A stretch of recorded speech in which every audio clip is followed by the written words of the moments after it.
Thank you, Eileen. Very nice. So I have a reading prepared today, and this reading is by John Heider, Heider, from the Tao of Leadership, which is basically what this talk today, this morning, will be from, the Tao of Leadership. So, John says, the wise leader is like water. Consider water. It cleanses and refreshes all creatures without distinction or judgment. Water goes deeply and fearlessly beneath the surface of things. Water is fluid and responsive. Water follows the law freely. Consider the leader. The leader works in any setting without complaint.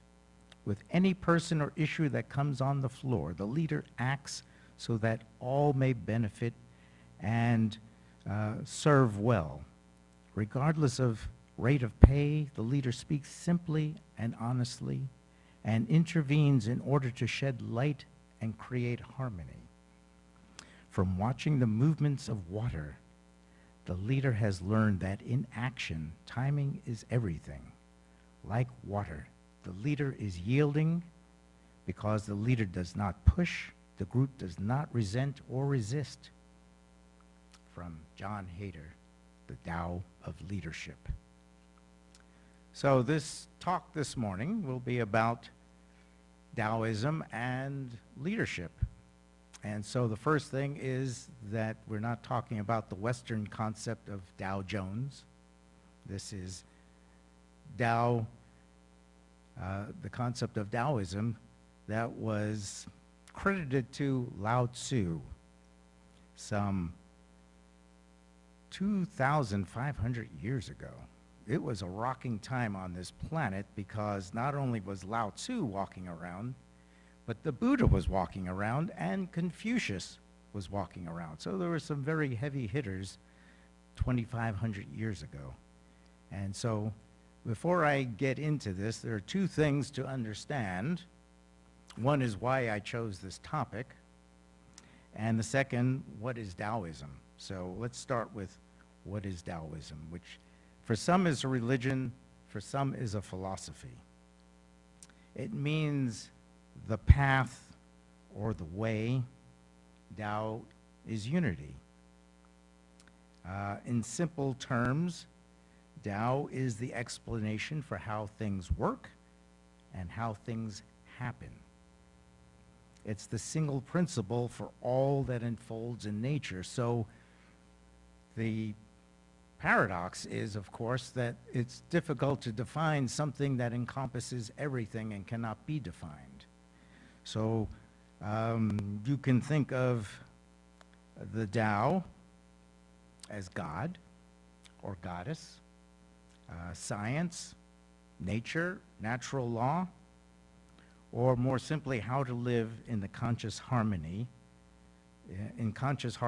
with natural law.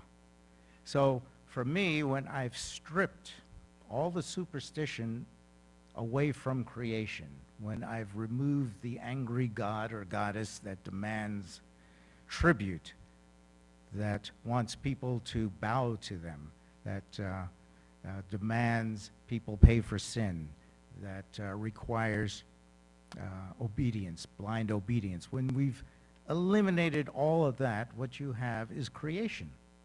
And creation is Tao. And then everything that follows that is process, from earthquakes, rain, snow, rivers being formed. That's all from creation. So you can call Tao as you will.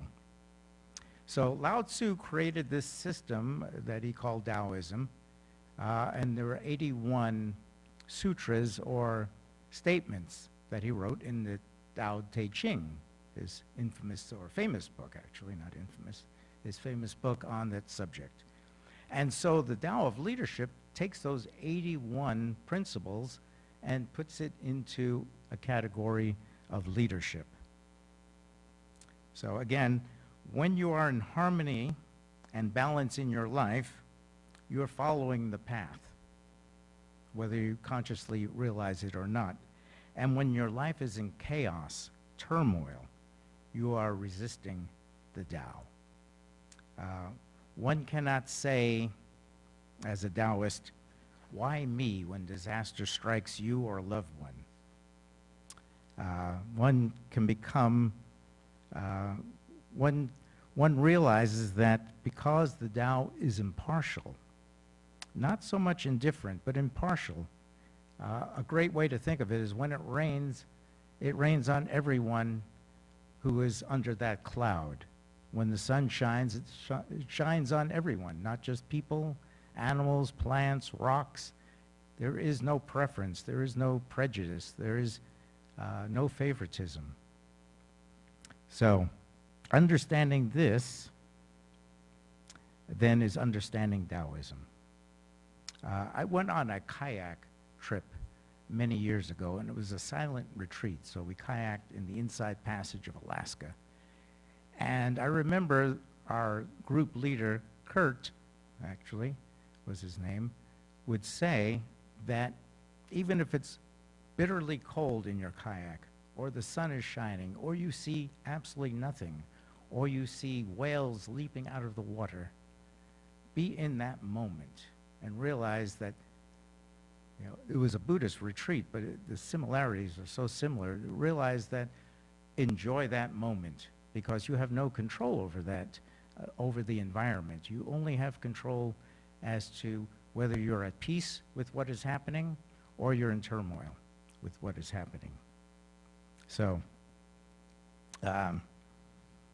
why I picked this topic and why leadership is important is somewhat obvious. But why I picked this topic was maybe 2 decades ago, or 10 years ago.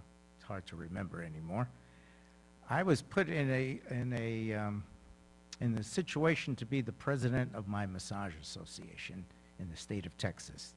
I was the first vice president, and the president decided to run for national office and was elected.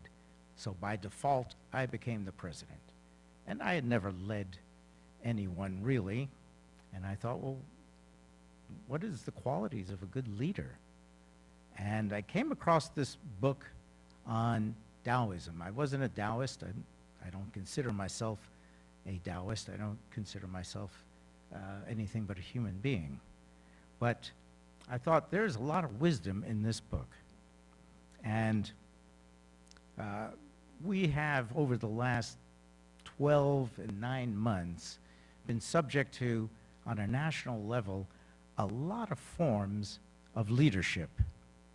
Some you might say egocentric, and some you might say utilitarian, that looks to serve all people.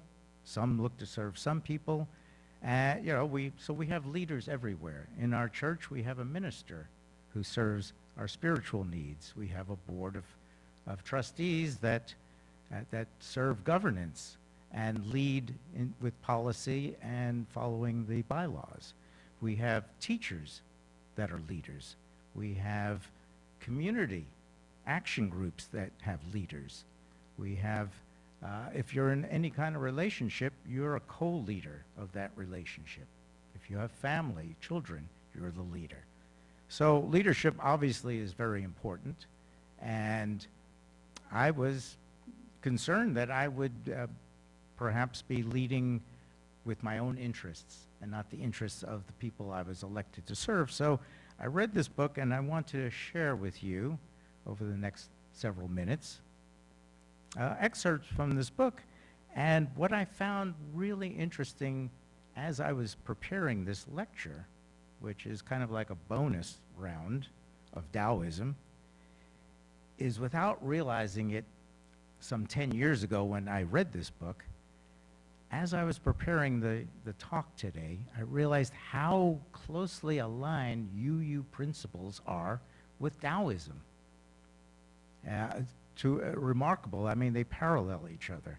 So I brought with me the 7 principles of Taoism, and as I read excerpts from this book, I will share what I think is a parallel between our principles and what's in this book.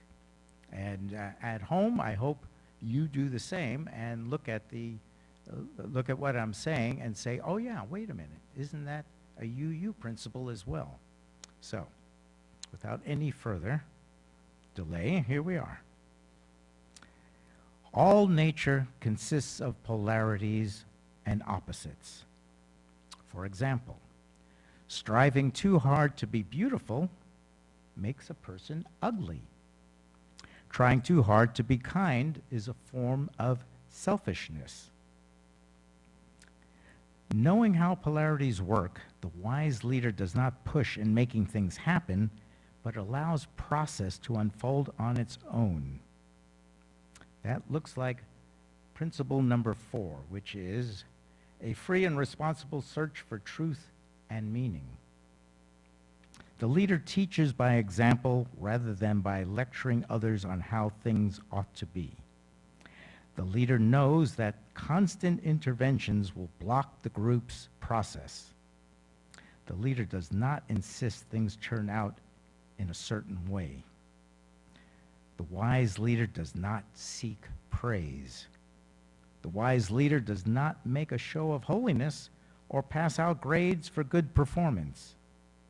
That would create a climate of competition and jealousy, emphasizing material success is the same. Those who have a lot become greedy for more. Those who have little become thieves. This looks a lot like principle number 5, the right of conscience and the use of the democratic process within our congregations and in society at large. The wise leader pays respectful attention to all behavior. Thus, the group opens to more and more possibilities of behavior. People learn a great deal when they are open to everything and not just what pleases the leader. Principle 3, acceptance of one another and encouragement to spiritual growth in our congregations.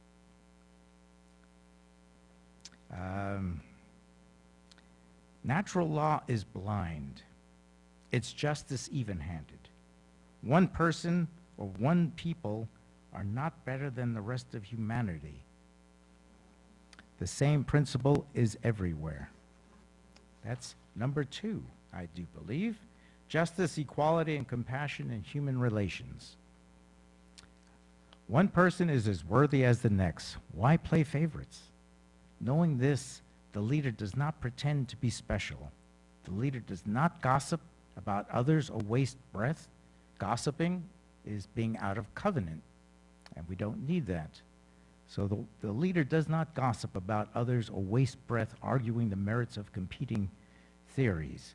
Silence is a great source of strength. Principle number 1, the inherent worth and dignity of every person.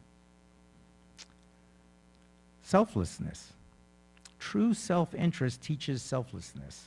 The wise leader keeps egocentricity in check, and by doing so becomes even more effective.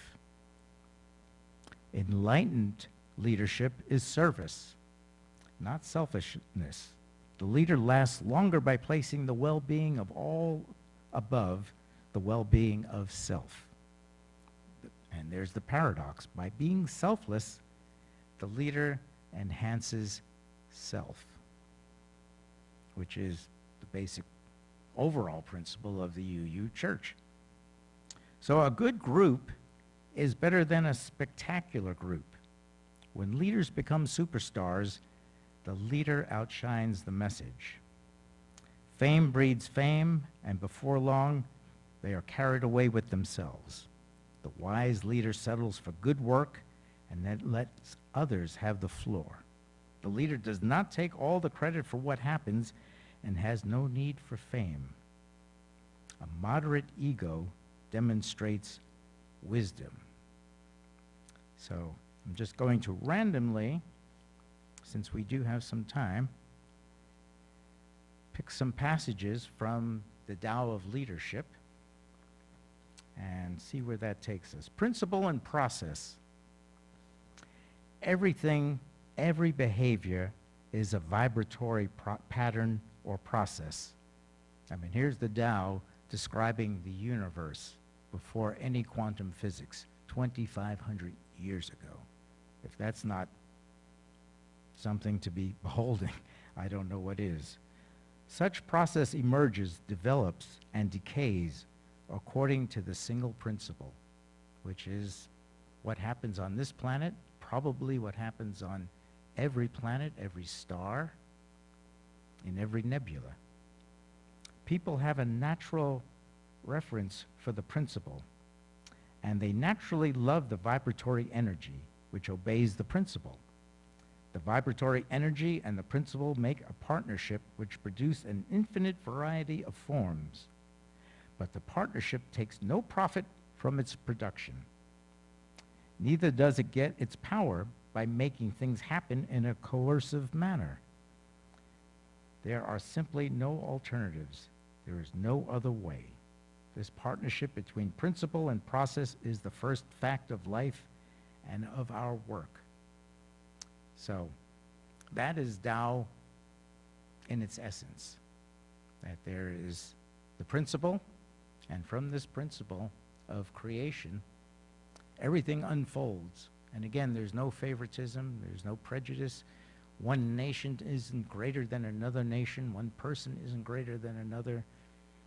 Illness falls to all of us. Death finds us all. Whether we're animal, rocks erode. This is the principle. It seems indifferent, but it's impartial, I would call it. It doesn't play favorites. So let me pick another one before I close. A person does not have to join a group or be a wise leader to work things out. Life's process unfolds naturally. Conflicts resolve themselves sooner or later, whether or not a person knows how things happen. It is true that being aware of how things happen makes one's words more potent and one's behavior more effective, but even without the light of consciousness, people grow and improve.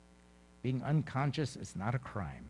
It is merely a lack of very helpful ability. Knowing how things work gives the leader more real power and ability than all the degrees or titles the world can offer. That is why people in every era and every culture have honored those who know how things happen. So I'm going to close with, "Oh, when the rain fall, fall, fall now. It don't fall on one man's housetop. Remember that." And now